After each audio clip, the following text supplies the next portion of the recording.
बिस्मिल्लाहिर्रहमानिर्रहीम।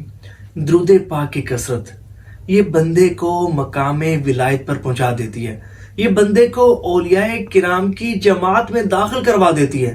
ये बंदे को अल्लाह के हिदायत याफ्ता और मग़फ़िरत याफ्ता बंदों में शामिल करवा देती है। अगर हम तारीख़ इस्लाम का मुताला करें ना, तो हमें मुतअद्दिद ऐसे बुजुर्ग मिलते हैं जो विलायत के आला मकाम पर पहुंचे हुए हैं। वो कहते हैं कि हमें जो कुछ मिला है ये दुरूद पाक की कसरत करने के सबब मिला है।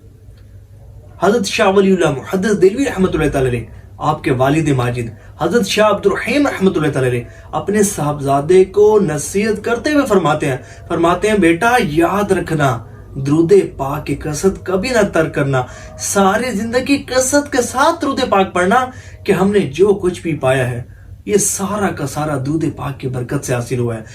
इसलिए बुजुर्गान दीन रहीमहुमुल्लाहुल मुबीन आयत दुरूद को विलायत का सिर कहते हैं।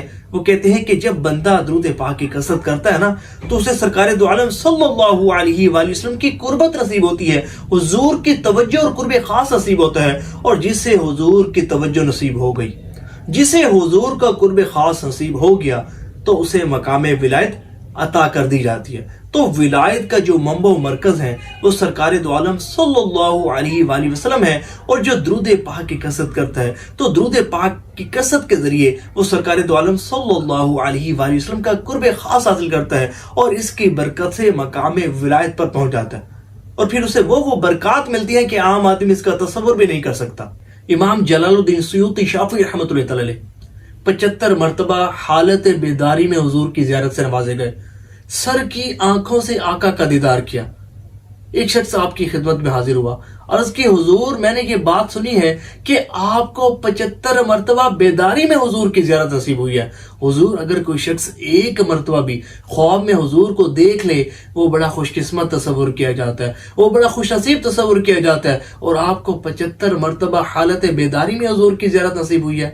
आप अमल कौन सा ऐसा पढ़ते हैं, आप वजीफा ऐसा कौन सा पढ़ते हैं कि जिसकी बदौलत हुजूर नबी करीम ने आप पर इतनी ज्यादा करम नवाजी फरमाई है। तो सुनिए, हजरत इमाम जलालुद्दीन सुयूती शाफी रहमतुल्लाह तआला अलैह आप फरमाते हैं और तो कोई खास अमल नहीं, और तो कोई खास वजीफा नहीं, हाँ मैंने अपनी सारी जिंदगी कसरत से दुरूद पाक पढ़ा है। मैं उठते बैठते चलते फिरते दुरूद पाक की कसरत करता रहता हूँ। तो ये होती है दुरूद पाक की कसरत करने वालों पर इनामात की बारिशें।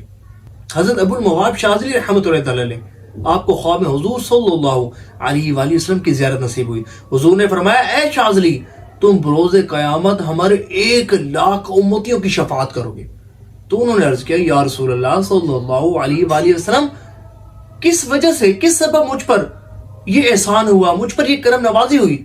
तो हुजूर सल्लल्लाहु अलैहि वसल्लम ने इरशाद फरमाया कि इसका सबब यह है कि तुम कसरत से हमारी ज़ात मुबारका पर दुरूद पाक की कसरत करते हो, तुम कसरत से हम पर दुरूद पाक पढ़ते हो। ये दुरूद पाक की कसरत का ही बदला और दुरूद पाक की कसरत की ही बरकत है कि तुम्हें बरोज़े क़यामत ये मकाम और मर्तबा हासिल होगा। तो दुरूद पाक की कसरत ये बंदे को अल्लाह का मुकर्रब बना देती है।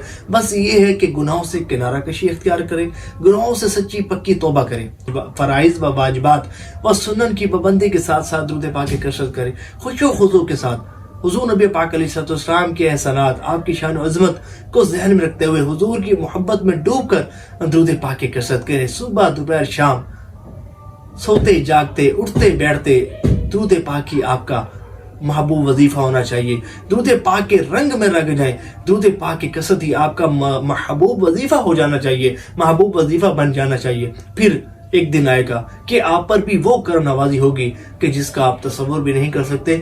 अल्लाह करीम हमें कसरत से दुरूद पाक पढ़ने की तौफीक अता फरमाए और इसकी बरकत से हमें भी अपने औलियाए किराम की जमात में दाखिल फरमाए।